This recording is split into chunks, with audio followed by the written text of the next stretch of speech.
So கிழக்கு சார்ந்த மதங்களும் உள்ளத்தை தூய்மைப்படுத்தலும்.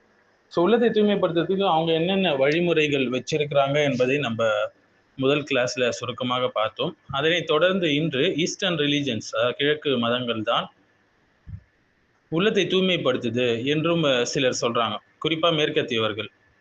அதுலயும் என்ன சொல்றாங்கன்னா, குறிப்பாக இந்துயிசம், புத்திசம், ஜெயினிசம் போன்ற மதங்கள் வந்து தியானங்கள் மூலியமாக, யோகா மூலியமாக, கர்மா என்று சொல்லக்கூடியது மூலியமாக, நிர்வாண நிலையை அடைதல் போன்ற கருத்துக்களால் மன அமைதியை கொடுக்கும் என்று சொல்றாங்க. ஆனால் குரான் சுன்னா பார்வையில தஸ்கியத்து நப்ஸ், உள்ளத்தை சுத்தப்படுத்துதல் என்றால் என்ன என்பதை நம்ம பார்க்க போறோம். ஸோ உள்ளத்தை தூய்மைப்படுத்துவது என்றால் என்னன்னு சொல்லி பார்த்தீங்கன்னா, கது அஃப்லஹ மன் ஜக்காஹா என்று அல்லாஹ் சொல்றான். யார் தன்னுடைய ஆன்மாவை தூய்மைப்படுத்தி விட்டாரோ அவர் வெற்றி பெற்று விட்டார் என்று அல்லாஹ் சொல்றான். 91வது அத்தியாயம் 9வது வசனம்.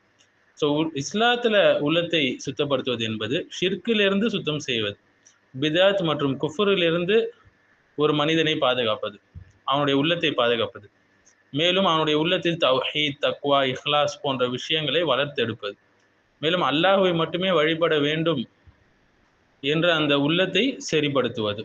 இதெல்லாம் தான் இஸ்லாத்தில் உள்ளத்தை தூய்மைப்படுத்துவது.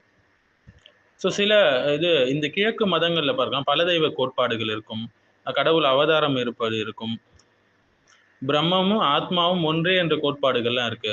இன்னும் சில மதங்கள்ல பார்த்தீங்கன்னா படைப்பாளன் ஒன்று இருக்கிறான் என்பதை மறுத்துடுவாங்க. இன்னும் சில மதங்கள்ல பார்க்கலாம், மனித ஆன்மா வந்து தானாகவே உயர்வு பெற்றுவிடும் என்ற நம்பிக்கையெல்லாம் இருக்கு. ஸோ தௌஹீத் இல்லாத உள்ள தூய்மை வெளிப்படையான சில நிம்மதிகளை தந்தாலும், சந்தோஷங்களை தந்தாலும், முழுமையான அமைதியை அது தராதுங்க உள்ளத்திற்கு. நிச்சயமாக அல்லாஹ்வுடைய நினைவை கொண்டுதான் உள்ளங்கள் அமைதி பெறுகின்றன என்று அல்லாஹ் சொல்றான். 13வது அத்தியாயம் 28வது வசனம். ஸோ உள்ளத்திற்கு அமைதி என்பது வந்து அந்த உள்ளத்தின் தௌஹீத் நிரம்பி இருக்கணும், அல்லாஹ்வுடைய நினைவு நிரம்பி இருக்க வேண்டும். ஆனால் சில கிழக்கு சார்ந்த மதங்கள் பார்த்தீங்கன்னா மனதை வெறுமையாக்கக்கூடும். நான் தான் இறைவன் என்ற சில கோட்பாடுகளை என்ன செய்யும், அது கற்றுக் கொடுக்கும். இன்னும் கர்மா என்று பார்த்தீங்கன்னா நீ செய்ததை நீயே அனுபவிப்பாய் என்று சொல்றதுதான் கர்மாவுடைய கான்செப்ட். இஸ்லாம் ஆனால் என்ன சொல்கிறது என்றால், பாவம் செய்தாலும் தௌபாவின் வாயிலாக அது திறந்துதான் இருக்குது. எப்போ வேணா மனுஷன் என்ன செய்யலாம், தௌபாவின் மூலம் தன் உள்ளத்தை சுத்தப்படுத்தி கொள்ளலாம். மேலும் அல்லாஹ்வுடைய கருணை எல்லாவற்றையும் விட விசாலமானது. கர்மா என்று சொல்லக்கூடிய முறையில கருணை என்பது கிடையாது, ஒரு இயந்திரத்தனமான விதி மட்டுமே அதுல இருக்குது.